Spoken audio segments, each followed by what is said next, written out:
My parents have started attacking my sense of style and how I present myself, which I might say is very low. And I do a decent job from my perspective, and they have accused me of some sexual immorality because they believe that I'm not manly looking.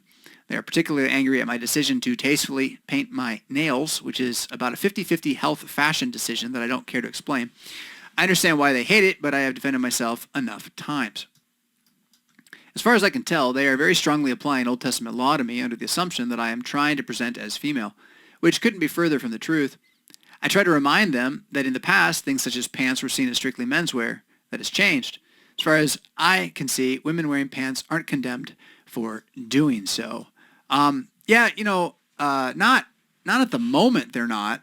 But that doesn't mean that we're right for not condemning them. And I'm not saying that women can't wear pants. My girls, I got lots of daughters. They all wear pants. It's fine. They wear shorts in the summer. So I'm not against pants. But I am against the argument that they don't wear pants anymore, so it's okay. No, that's stupid. That was stupid thinking. I love you. But the thought was not wise, right? Why? Because just because it changed didn't make it good. Just because it hasn't hurt us yet doesn't mean it won't. Just because you don't see that it's hurting us doesn't mean it isn't. Those three things, scoffers of the world. Slow down. That was a poem. Read it. Write it down. Think about it. Change is not always good, and associating with those given a change is often dangerous. It's unstable. It's destabilizing. And so, without question, what we're going through is the destabilization of the understanding of man and woman in Western civilization. And the move to allow women to wear pants in Western civilization 80 years ago. I don't know when it was, right? I said about 2 generations, right? That move, it doesn't mean anything except for that look where we are.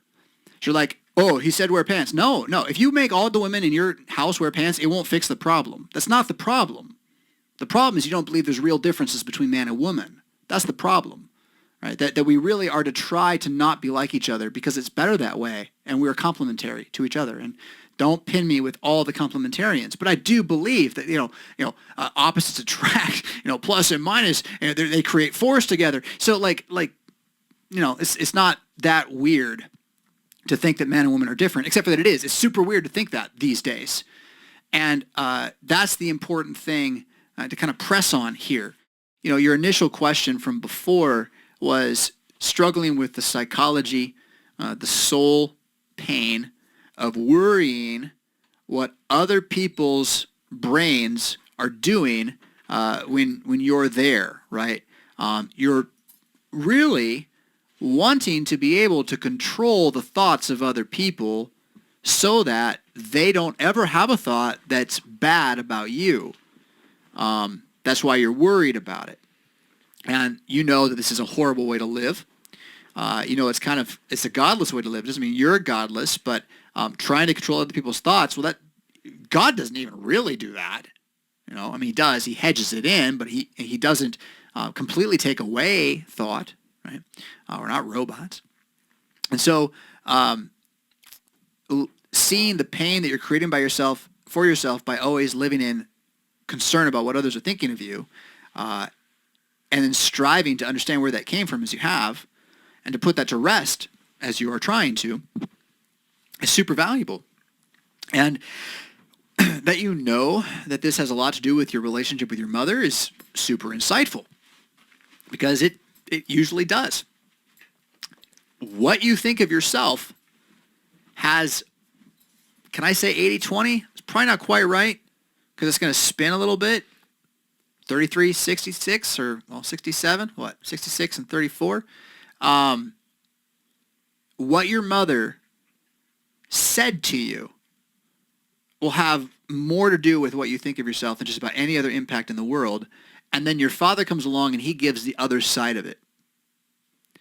And so his words matter too. But you can be a whole person with just a mother. You're going to have a struggle with your father. Yeah.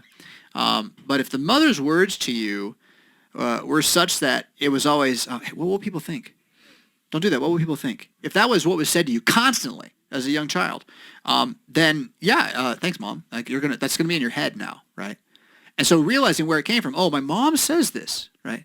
I'm gonna stop saying this. That'll take some time, but you can begin to grow in that way, and you're trying to do that, and I think that's beautiful.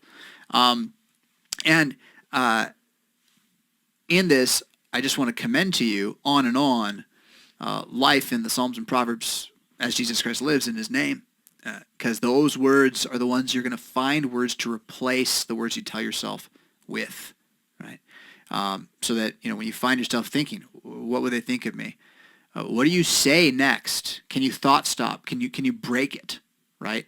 And so what I used for a while, I haven't used it for a bit. I'm moving in other directions internally, but one of the major breaks that I've had with like this thought is my fear of someone else's thinking, speaking problem. The idea that the beast isn't worth my time, or as I like to say it since I'm from the Hicks, that the beast ain't worth my time. Doesn't mean the person isn't worth my time. Our fun scoffing and all this. The person's a real person. But the beast, the way the behavior is behaving, well, it's not worth my time as a Christian. And so when the beast has gotten so far to get me to be its ally, to accuse me of not being God enough, it's time to tell the beast, he ain't worth my time.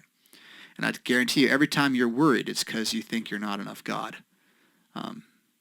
That's indeed where worry comes from. Because if you were at that moment thinking of God, you'd be praying rather than worrying. You'd be praying in the sure and certain knowledge he's going to answer you. So the worry is a really bad habit. I'm not saying you're going to stop this ever. You can repent of it though, and then begin building better words into your life. I gave you as Jesus Christ lives. I mean, just run with that. Get that in your vocabulary. Make it come out of your mouth every day. I don't care how.